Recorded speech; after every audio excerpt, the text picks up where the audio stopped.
Sa nakaraan nating kwento natanggap ni Damian ang panibagong titulo na Lonely Hyena, matapos mapagpapatay ng mga pusit na lalaki. Ngunit napapaisip siya dahil aniyay nakahihiyang malaman, na napakarami ng item ang nakuha niya mula sa kanyang mga naging katunggali. Sarkastikong saad naman ni Piley na para namang hindi nangunguha ng gamit ng iba ang kanyang master, kaya't inis siyang pinatahimik at sinaway ni Damian. Habang nakasmangot na nakatingin si Piley kay Damian, sandaling natigilan at napaisip ang ating bida, dahil sa panibago niyang titulo mas makabuluhan pa kung papatay na lang siya kesa mag-hunting ng mga halimaw, kasabay nun ang nakakatakot niyang mga ngiti at ang nakakunot na noo naman ng kanyang munting minion. Matapos iyon pinagmasdan ni Damian ang nakahandusay na katawan ng mga pinagpapatay niya, at dahil nasa 50 katao ang naruroon paniguradong mas marami pa ang mga ito. Gayong may mga player na nakatuka para sa umaga at gabi, bukod doon tinatayang daan-daan ang mga item na napupunta sa farm factory kada linggo. Napangiti ng malawak ang ating bida sa kanaisip na maaari siyang kumita ng napakalaking halaga, sa pamamagitan lamang ng nasabing bagay na lubos niyang ikasisiya. Habang naglalakad papaalis, naisip din ni Damian na matapos malagas ang tauhan, siguradong magkukumahog ang Zengsan upang hanapin at tugisin siya. Sandali pang tumigil si Damian sa tuktok ng bundok at pinagmasdan ang buong paligid, saka nasabi sa isip na tatapusin din naman niya ang mga pusit na lalaki. Ipinagdate niya pa ang dalawang palad saka sumeryoso ang tingin, at saka sinabing tatrabahuhan na niya ang mga dapat niyang gawin. Sa kabilang banda agad itinuon ng isang lalaki ang kamay sa puno at napamura pa sa sobrang pagod, matapos ang halos 1.5 araw ng pag-iikot sa gubat. Hinahapong tanong naman ng kantang mga kasamahan kung ilang oras pa ba sila dapat na maglakad, gayong wala man lang silang makitang tao o kahit isang langgam sa paligid. Halata din naman ang pagod at inis sa Team 1 leader ng night shift na si Chang Tingbao, ngunit mas lamang ang pagiging desidido nitong wakasan ang buhay ng Koreanong player. Magrereklamo pa sana ang mga lalaki sa likuran niya, ngunit agad sinabi ni Tingbao na kapag magsalita pa ito siguradong kamatayan magiging parusa ng kanilang boss. Nagmungkahi naman ang isa sa mga kasamahan ni Tingbao na gumamit sila ng return spells, upang mas mapadali ang kanilang trabaho, ngunit saad ng leader na masyadong mahal ang sinasabi nitong return spells. Matapos iyon inis niyang sinabi na tigilan na ng mga pusit niyang tauhan ang pagtatanong, dahil mas lalo lamang silang matatagalan sa kanilang ginagawa. Sandaling natigilan ang lalaki nang mapansin na may kakaiba sa paligid, dahil katahimikan ng bumalot sa lugar at walang anumang reklamo siyang narinig mula sa likuran. Agad siyang lumingon at nagulantang siya nang wala ni isa man sa kanyang mga tauhan, ang makikitang nakatayo sa kanyang likuran kundi tanging mga player na walang buhay ang naruroon. Bahagyang nanginig ang katawan ni Tingbao sa kasinabi sa isip na hindi man lang siya nakamali, at hindi naramdaman ang anumapanganib na atake ng bastardong Koreano. Gulat namang nanlaki ang mga mata ni Tingbao nang may magsalita mula sa kanyang likuran, at sabihin kung siya ang nasa katayuan ng lalaki ay hindi siya mangangahas na humugot ng espada. Nang lingunin niya kung sino ang nagsalita, nakita niya ang ating bida na nakangisi, at sarkastiko pang tanong kay Tingbao kung bakit hindi ito lumapit. Pagkasabi niyon mabilis na itinaas ni Damian ang kamao sa kasinabing matulog muna sadali ang lalaki, kasunod ang malakas na suntok na tumama sa mukha ni Tingbao, na naging dahilan upang mawalan ito ng malay. Ilang oras pa ang nakalipas bago nagising si Tingbao at namalayan niya na lang na nakagapos na ang buong katawan, kasabay ang busaw sa bibig, kaya't pinilit pa niyang magpumiglas na ikinainis naman ng ilang nasisiw. Tanong sa isip ni Tingbao kung bakit siya nakatali at ano ang mga puwerdong sisiw sa kanyang harapan, agad namang nagsalita si Piley at sinabing gising na ang kanilang bihag. Napalingon naman si Tingbao nang marinig ang tanong ni Damian, kung naitali ba ng mga sisiw ng maayos si Tingbao. Agad namang nakilala ng lalaki ang pamilyar na boses ni Damian na ito ang hinahanap nilang Korean. Sinabi ng ating bida kay Piley na kailangang mag-isip ito ng palusot, dahil kamuntikan na siyang makilala ni Tingbao kanina. Napamura naman si Tingbao at agad na napaatras habang nasa isip na kailangan niyang makatakas agad. Napansin naman ni Damian ang paggalaw nito at sinabing mukhang gising na ang kanilang prisoner. Inutos ni Damian sa kanyang mga minion na sa pilitan hilahin ng mga ito ang sleeve ng damit ni Tingbao, na agad namang sinunod ng mga sisiw. Hindi agad nakagalaw si Tingbao ng palabisan ng ating bida ang matutulis na bagay sa pagitan ng kanyang daliri, Sinabi pa ni Damian na huwag matakot ang lalaki dahil hindi pa nagsisimula ang kanilang laro.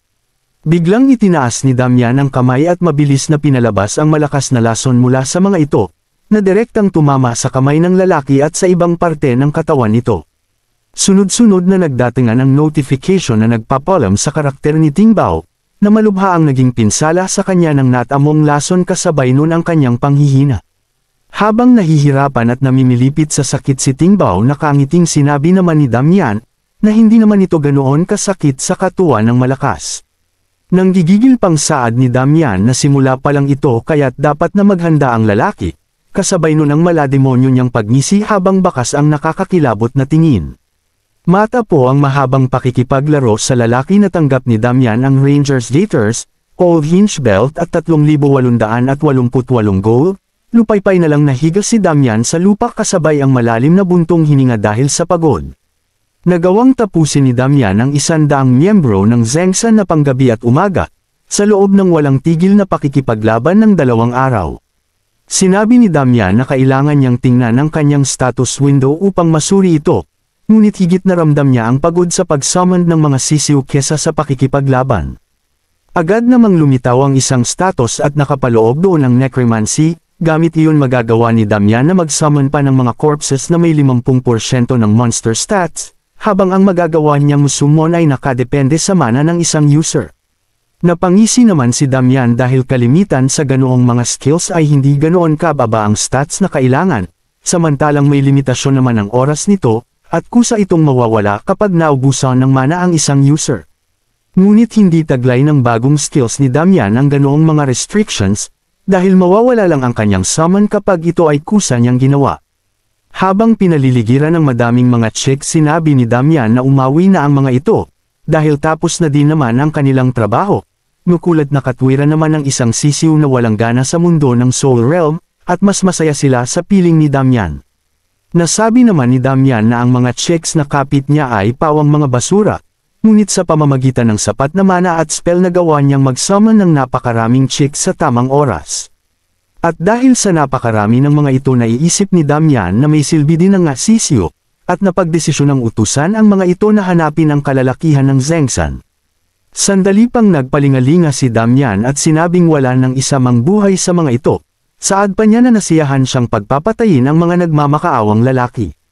Walang awa niya itong pinagpapatay at animoy nagwawalang mabangis na halimaw, na kahit saan magpunta ang mga lalaki ay agad din niyang nahahanap. Natatawang binalikan pa ni Damian ang pangyayari at ang nagpapasaya pa sa kanya, ay ang mga pamatay na reaksyon ng mga ito sa kanyang mga pag-atake. Takang tanong naman ni Piley kung ano ang sinasabi ng kanyang Master Bastard. Pinagpapatay niya ang mga ito gamit lang ang pagpapaulan ng Knuckle Alasong Dart, at hindi na kinailangan pang gamitin ang Decay Elixir Bloody Impulse. Bukod doon, nasabi pa sa isip ni Damian na mas mabuting gamitin niya ang Necromancy, dahil napakahirap iwasan ng parusang kamatayan. Agad pinindot ni Damian ang isang option sa status window at mabilis na lumitaw ang libro ng Black Covenant. Hindi lang mahahalaga at mamahalin ang nagagawang item ng librong ito kundi matataas din ang stats at efficiency. Agad hinanap ni Damian ang formula sa libro upang likhain ang ninanais na item, at nang makita ito ay agad siyang napangiti. Lumingon naman ang mga sisiw nang tawagin ito ni Damgan, at agad na tinanong kung ano ang kailangan ng kanilang Master Bastard. Iniharap ni Damian ang libro na naglalaman ng formula sa mga sisiw, saka itinanong kung nais bang subukan ng mga ito ang nakapaloob doon.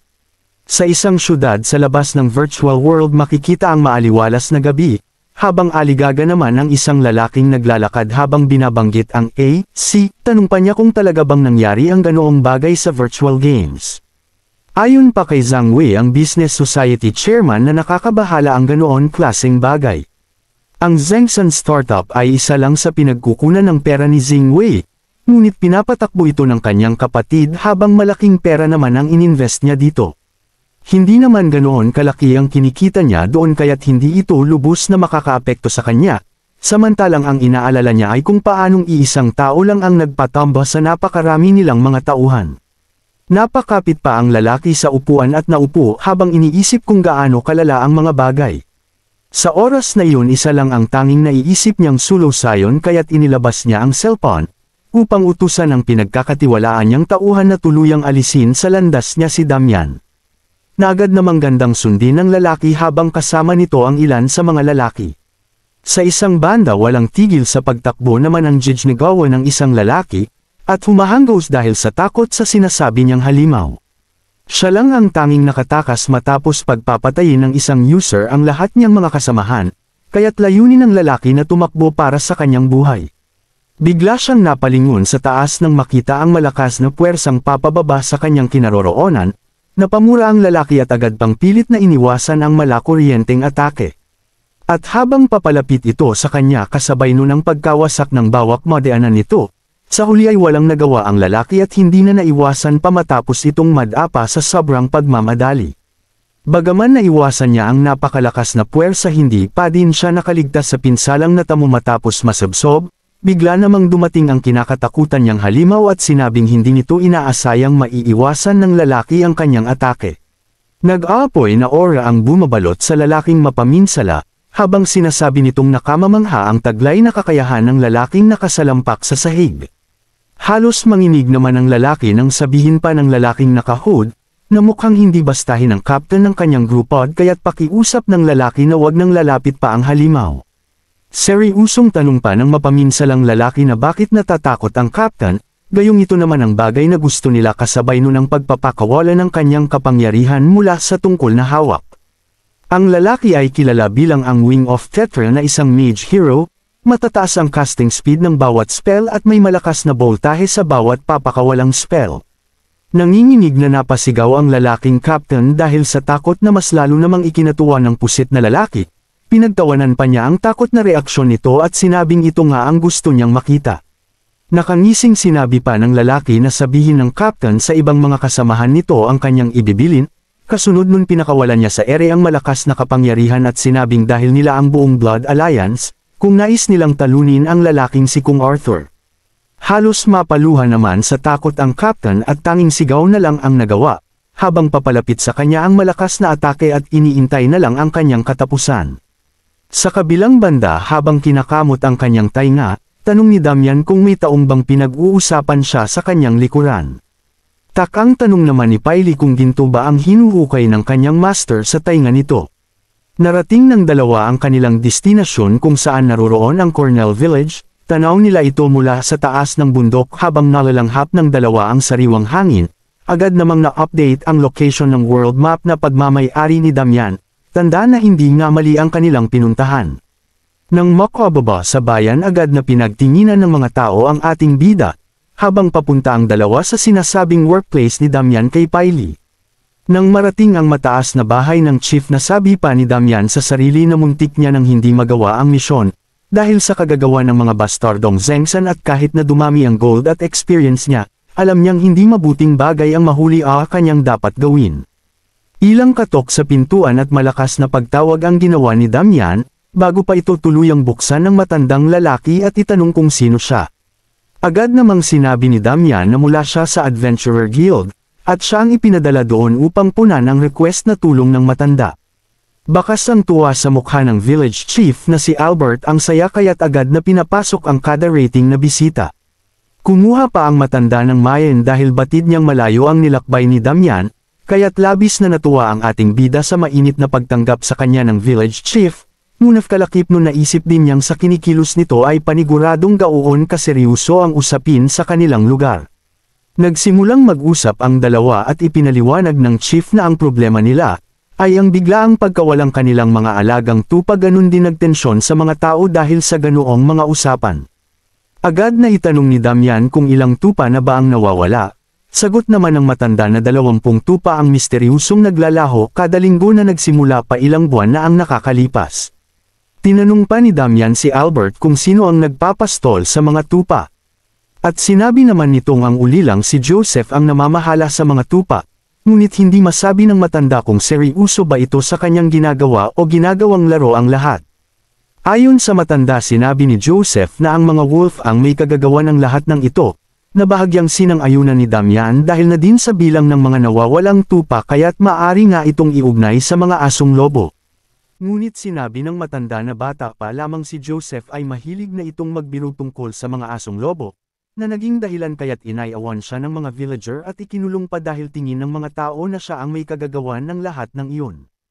Biglang kinuha ng matanda ang kamay ni Damian at sinabing patuloy pa ring nawawala ang mga tupa, bagaman nakakulong na ang kanilang pinaghihinalaang tao kaya't paniguradong merong kababalaghang nangyayari. Pakiusap pa ng matanda sa ating bida na gumawa ng paraan si Damian upang matulungan sila, bago pa mamatay sa gutom ang kanyang mga kanayon.